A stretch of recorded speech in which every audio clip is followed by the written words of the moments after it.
You don't feel it all at once. It arrives in fragments, in the pauses between messages, in the way silence suddenly feels loud, in the strange tension that wasn't there before. One moment, they're just another person in your life. And the next, their absence weighs more than most people's presence ever did. And that's when the danger begins.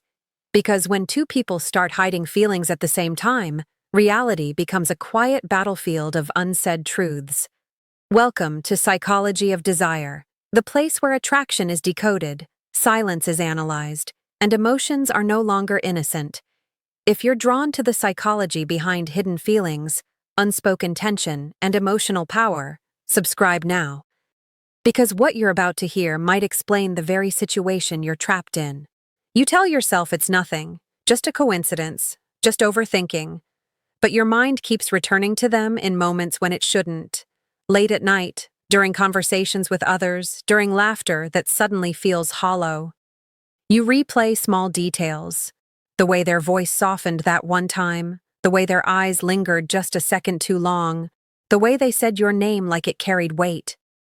Your intuition is whispering something your logic is afraid to accept. The first sign it's mutual is the tension that never fully relaxes. When you're together, the air feels heavier, as if both of you are holding your breath for different reasons, but for the same truth. Conversations feel normal on the surface, yet underneath them runs a current of awareness. You joke, but there's a second meaning hiding behind every laugh. You talk, but you're both listening for something deeper. Even silence between you feels charged, as if words are dangerous and powerful at the same time. This isn't comfort. This is restrained desire pretending to be calm. Then there's the emotional mirroring. You notice their mood before they speak. When they pull back, you feel the distance instantly, even if nothing changed visibly. When you're quiet, they grow quiet too. You become reflections of each other without trying. It's subtle, almost invisible to outsiders, but you feel it in the way your energy sinks without permission. This isn't coincidence. The subconscious only aligns like this when emotional investment is already planted on both sides. You also notice how your names carry different weight now. When they say your name, it doesn't sound casual anymore. There's hesitation, awareness. And when you say theirs, you feel it too, like you're stepping on emotional landmines you both pretend don't exist. Your conversations drift toward personal territory and then quickly retreat. You both open doors and then quietly close them again. This back and forth isn't confusion. It's fear wrapped around feeling. And then there's jealousy. The quiet kind. The kind that never explodes, only tightens the chest and sharpens the attention. When they mention someone else, you feel it instantly. You pretend not to care, but your mind rewinds that moment for hours. And when someone gets close to you, you catch something flash through their expression, just for a second, something too fast to confront but too real to ignore. Jealousy only appears where emotional ownership already exists, even if neither of you has claimed it out loud. What makes this more dangerous is that neither of you fully steps forward. You both wait. You both test. You both protect your pride while quietly risking your peace. You analyze their tone. They analyze your timing. You delay replies to seem unbothered. They do the same. It becomes a silent game of emotional chess, each move calculated, each pullback defensive, each advance masked as accident. And the truth is, when two people hide feelings at the same time, the connection doesn't fade. It sharpens. You feel them when they're not around. You sense when something is wrong. Their emotional state begins to influence yours in ways that don't make logical sense, yet feel undeniable. This is where attachment quietly forms, without permission, without contracts, without safety nets. It's the stage where longing grows stronger precisely because it has nowhere to go. You start to notice the second thing long before you admit it. Distance doesn't create space between you. It creates pressure. When you don't talk, the connection doesn't die. It grows restless. The silence feels personal, heavy, almost intentional. You catch yourself wondering if they feel it too, if they're staring at their phone the same way you are, pretending not to care while caring far too much. This is one of the clearest signs that the feelings run both ways. Because when emotions are one-sided, absence brings relief. But when they're mutual, absence feels like withdrawal. Then comes the emotional testing. Small risks disguised as jokes. Comments wrapped in humor that carry real weight. You say something that could be taken two ways, just to see how they react. And they do it too. A playful line that lingers a second too long. A question that dips just slightly below the surface. You're both probing the edge of the truth without stepping fully into it. This is not accidental. This is psychological reconnaissance. Two people quietly searching for confirmation without exposing vulnerability.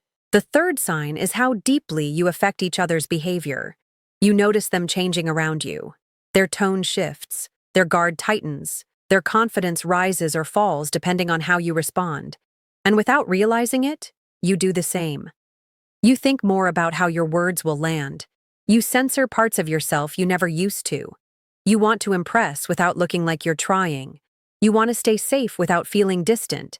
This is the internal conflict of hidden desire, wanting closeness but fearing consequence. And then there's the way you both protect the illusion of control. You pretend you're fine. They pretend they're unaffected. You present independence like armor. They mirror it back. But underneath that calm surface, there's a quiet unraveling. Because control is the first thing mutual feelings destroy. You begin to care about their approval in ways that don't match your story anymore. Their mood has influence. Their attention carries power. And power always reveals attachment. The fourth sign is the emotional intimacy that exists without a title. You talk about things you don't discuss with others. Fears, regrets, late-night thoughts. Conversations that feel too personal for just friends, but too restrained for something more. You become emotional refuge for each other while pretending you're not building anything dangerous. This is one of the most deceptive stages of hidden mutual feelings because it feels safe, while quietly becoming impossible to replace. You start noticing how nobody else quite compares. You might meet other people, talk to them, laugh with them, but something always feels missing. The emotional resonance isn't the same. The depth doesn't land. And you hate that this comparison exists at all, because it means something inside you has already chosen, whether you've admitted it or not. And if they're doing the same, you'll feel it in the way they stay emotionally orbiting you even when life pulls them in other directions. The fifth sign is the internal tension between fear and desire. You want clarity. You want honesty. You want to ask the question that would end the uncertainty, but at the same time, you're terrified of the answer, because either outcome would break the illusion that's protecting you both. If they admit it, everything changes. If they deny it, everything still changes. So you stay suspended in the in-between, and so do they. This shared hesitation is one of the strongest indicators of mutual hidden emotion because fear only mirrors fear when both hearts are equally invested. Here's the psychological truth most people never realize. When two people secretly have feelings for each other, the tension doesn't dissolve on its own. It intensifies. The mind starts seeking meaning in everything. A delay in response feels like rejection. A sudden warmth feels like hope. Your nervous system becomes attuned to the smallest emotional shifts. This is not randomness. This is emotional entanglement forming beneath awareness. And the longer it stays unspoken, the deeper it sinks into the subconscious. The connection begins to shape your expectations. Your boundaries shift. Your emotional baseline changes. You start carrying them with you, not as a presence, but as an unanswered question.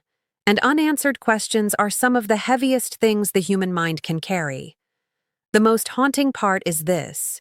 You might both be waiting for a sign from the other, while unknowingly becoming the sign for each other at the same time. This is how mutual hidden feelings trap two people in a loop of longing, restraint, and quiet hope. Not because they lack courage, but because they sense how powerful the truth would be if spoken. And somewhere in the middle of all this unspoken gravity, you begin to realize something unsettling. You're no longer just reacting to them. You're anticipating them. You wake up with a faint expectation in your chest. You read into timing. You feel meaning where none should logically exist. Your mind starts building emotional architecture out of tiny moments. A delayed reply becomes a story. A simple emoji becomes a signal. A brief conversation echoes for hours. This is what happens when desire has no voice. It learns to speak through interpretation instead. The sixth thing, though you may not consciously count it, is how carefully you both guard your vulnerability. You want to open up. You feel the urge to confess something real, something raw. But every time you get close, fear tightens your throat. You redirect. You joke. You change the subject. And you notice they do the same. This mutual emotional restraint is not indifference. It's self-preservation. Two people standing at the edge of exposure, both afraid to be the first to fall. You start becoming hyper-aware of their emotional temperature. A colder tone makes you retreat. A warmer one pulls you closer. You calibrate yourself around them without realizing it. This is the quiet psychology of attachment forming before it's named. You're no longer moving independently. Your emotional rhythm is beginning to sync with theirs, and when that synchronization happens secretly, it creates an invisible bond that feels stronger than many spoken relationships. You also notice something else. Your conversations change quality depending on how close you feel that day. When the tension is high, the conversations feel deeper, slower, heavier, with subtext. When the fear spikes, everything becomes surface level again. Safe topics, light humor, emotional distancing dressed as normalcy. It becomes a subconscious push and pull dance. One day you orbit closer, the next day you drift. But you never fully leave each other's gravitational field. At some point, you realize you've both started protecting each other emotionally without admitting why. You avoid certain topics because you don't want to hurt them. They do the same for you. You adjust your words. You soften truths. You hide parts of your life, not out of deception, but out of quiet care. And that's how you know this isn't just attraction anymore. Care only grows where feeling already lives. Then comes the strange guilt. The kind that appears even when you've done nothing wrong. You feel it when you grow close to someone else. You sense it when they mention another person. It's not jealousy alone. It's the guilt of emotional exclusivity without agreement. A silent loyalty forming without permission. This is one of the darkest psychological signs of mutual hidden emotion, when two people start feeling emotionally taken before anything is ever claimed. Your body knows before your mind accepts it. A tight chest when they go distant. A warmth when they show interest. A sudden spike of energy when you see their name appear.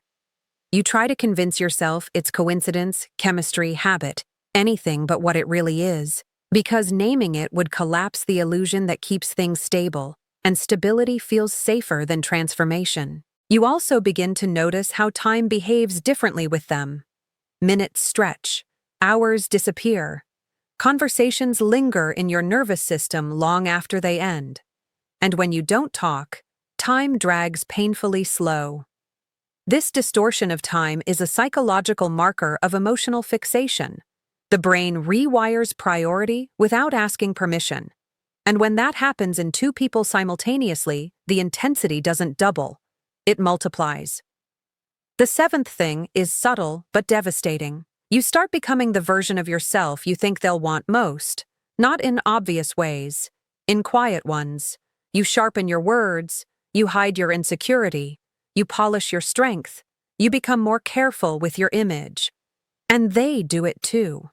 Two people shaping themselves around each other's invisible expectations. This isn't love yet. This is the prelude to it, the psychological preparation stage where identity bends toward possibility.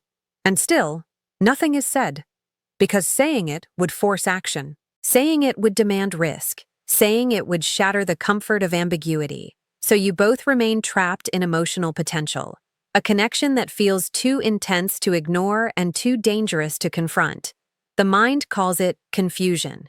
The heart calls it unfinished. What most people never understand is this.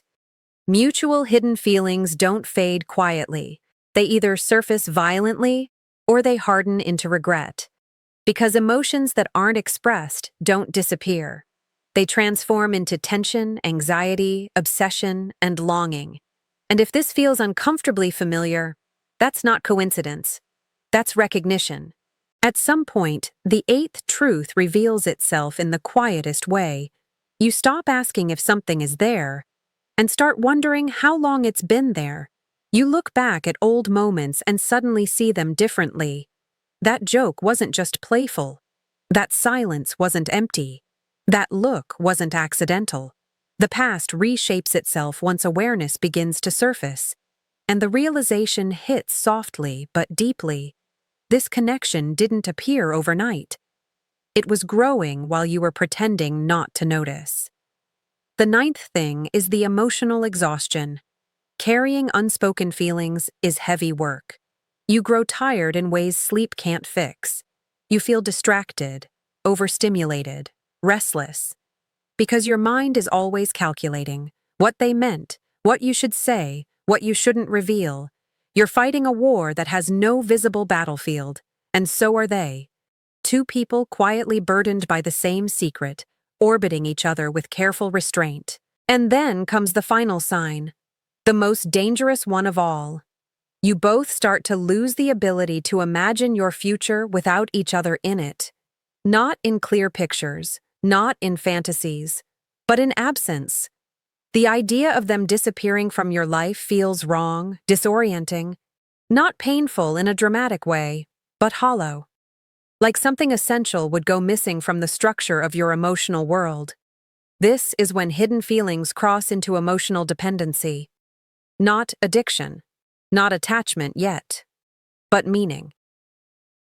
Their presence has begun to matter in ways that no longer feel optional. And that's the moment you realize the truth you've both been avoiding. This is no longer casual. This is no longer harmless. And it was never one-sided. Two people don't spiral into emotional gravity by accident. Two nervous systems don't synchronize for no reason. Two hearts don't grow quiet around each other without recognition. The subconscious always knows before the mouth dares to speak. The question now is no longer whether the feelings are mutual. The question is how long you'll both continue surviving inside a truth neither of you is brave enough to touch. Because everything unspoken has a cost, and every cost, eventually, must be paid. If this reached somewhere deep inside you, then you already know why. This is Psychology of Desire, where attraction is never random, silence is never empty, and every feeling leaves a psychological fingerprint. Subscribe if you're ready to understand the hidden forces shaping your emotions. And remember, sometimes the most intense connections are the ones that never make a sound.